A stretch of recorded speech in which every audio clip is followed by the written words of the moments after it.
បងប្អូនដែលរស់នៅក្នុងទីក្រុងដែលមានដីតូចៗតែមួយបាតផ្ទះតែងតែពិបាករកកន្លែងដាំផ្កាដាំដើមឈើដើម្បីលម្អគេហដ្ឋានណាស់ប្រសិនបើយើងទៅទិញថូផ្កាពីគេតម្លៃថូផ្កាក៏រៀងថ្លៃគួរសមដើម្បីកាត់បន្ថយចំណាយទៅលើការទិញថូផ្កាពីផ្សារនោះថ្ងៃនេះខ្ញុំមកបង្ហាញបងប្អូនពីរបៀបធ្វើថូផ្កាដោយខ្លួនឯងចំណាយតិចហើយបានថូផ្កាដ៏រឹងមាំនិងស្រស់ស្អាតសម្រាប់ដាំផ្កាដាំដើមឈើដើម្បីលម្អគេហដ្ឋានរបស់បងប្អូនមកសូមមកតាមដានពីរបៀបធ្វើថូផ្កាមួយនេះជាមួយខ្ញុំទាំងអស់គ្នាអ្វីដែលយើងត្រូវមាននោះគឺពុម្ពមួយដែលធ្វើចេញពីឈើដែលមានរាងដូចនៅក្នុងវីដេអូមួយនេះហើយទំហំរបស់ពុម្ពមួយនេះគឺ50 x 70បងប្អូនអាចធ្វើតូចឬក៏ធំជាងនេះក៏បានទៅតាមតម្រូវការរបស់បងប្អូនសម្រាប់ខ្ញុំវិញខ្ញុំធ្វើរាងធំបន្តិចពីព្រោះខ្ញុំត្រូវការដាំដើមឈើធំៗនៅមុខផ្ទះរបស់ខ្ញុំបន្ទាប់ពីយើងមានពុម្ពហើយនោះយើងត្រូវយកស៊ីម៉ងចាក់ចូលនៅក្នុងពុម្ពឲ្យបាន4ផ្ទាំងរួចវេចវាឲ្យស្មើស្អាតល្អសម្រាប់ពុម្ពនីមួយៗយើងត្រូវដាក់លួសចំនួន3សងខាងដើម្បីងាយស្រួលដំឡើងនៅពេលដែលស៊ីម៉ងស្ងួតបងប្អូនត្រូវចាំថាពីមួយផ្ទាំងទៅមួយផ្ទាំងលួសធ្វើមិនឲ្យស្មើគ្នាល្អដើម្បីពេលយើងដំឡើងទៅវាងាយស្រួលតភ្ជាប់គ្នាបន្ទាប់ពីខ្ញុំចាក់ស៊ីម៉ងបាន4ផ្ទាំងរួចរាល់ហើយនោះខ្ញុំត្រូវទឹកវាឲ្យស្ងួតចំនួន1ថ្ងៃ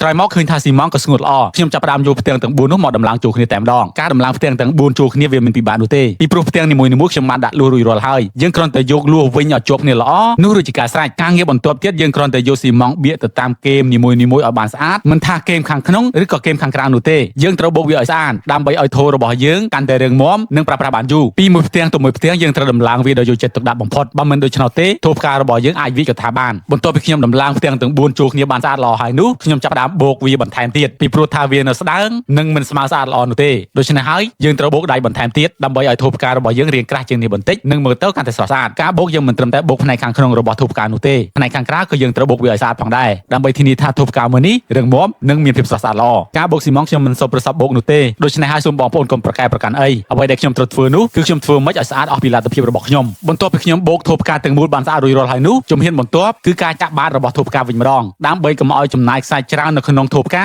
ខ្ញុំត្រូវដាក់ធុងឬក៏សម្បកកេះនានាជាមុនសិនរួចយើងគ្រាន់តែដាក់ខ្សាច់ពីរ3ប៉ែលគឺគ្រប់គ្រាន់ហើយបន្ទាប់មកទៀតវេខ្សាច់ឲ្យស្មើល្អចាំយើងចាក់ស៊ីម៉ងចូលដើម្បីធានាថាបាតថូផ្កាមួយនេះរឹងមាំល្អយើងគួរតែដាក់ដែកឬក៏សំណាញ់ដែកចូលបន្ថែមទៀតបន្ទាប់មកទៀតយើងយកស៊ីម៉ងចាក់ចូលបន្ថែមរួចវេវាឲ្យស្អាតនោះយើងនឹងទទួលបានបាតថូផ្កាដ៏រឹងមាំមួយហើយដើម្បីឲ្យថូផ្កាមួយនេះត្រូវទៅតាមស្តង់ដាររបស់វាយើងត្រូវចោះរុននៅផ្នែកបាតរបស់ថូផ្កាចំនួន1ឬក៏2ទៀតការងារបន្ទាប់ខ្ញុំត្រូវធ្វើជើងរបស់ថូផ្កាដើម្បីឲ្យថូផ្កាមួយនេះមើលទៅកាន់តែមានភាពស្រស់ស្អាតរួចទុកស៊ីម៉ងឲ្យស្ងួតចំនួន1ថ្ងៃទៅ2ថ្ងៃចាំយើងយកថូផ្កាមួយនេះមកដាំផ្កាឬក៏ដាំដើមឈើផ្សេងឥឡូវឃើញថាថូផ្ការបស់ខ្ញុំបានស្ងួតល្អហើយខ្ញុំអាចយកវាមកប្រើប្រាស់បានថូផ្ការបស់ខ្ញុំមួយនេះវារាងធ្ងន់បន្តិចដូច្នេះហើយត្រូវការកម្លាំង2ទៅ3នាក់ទើបលើកថូផ្កាមួយនេះរួចខ្ញុំត្រូវលើកថូផ្កាមួយនេះទៅដាំនៅមុខផ្ទះរបស់ខ្ញុំពីព្រោះតាំងពីធ្វើផ្ទះមួយនេះរួចមុខផ្ទះរបស់ខ្ញុំមិនសូវមានដើមឈើស្អាតៗនោះទេដូច្នេះហើយខ្ញុំត្រូវតុបតែងមុខផ្ទះរបស់ខ្ញុំបន្ថែមទៀតដើម្បីឲ្យវាមើលទៅកាន់តែស្រស់ស្អាតនិងចង់រស់នៅបើបងប្អូនគិតថាវីដេអូនេះមានប្រយោជន៍សូមជួយចែករំលែកបន្តអរគុណសម្រាប់ការតាមដានទស្សនាជួបគ្នានៅវីដេអូក្រោយៗទៀត Follow for more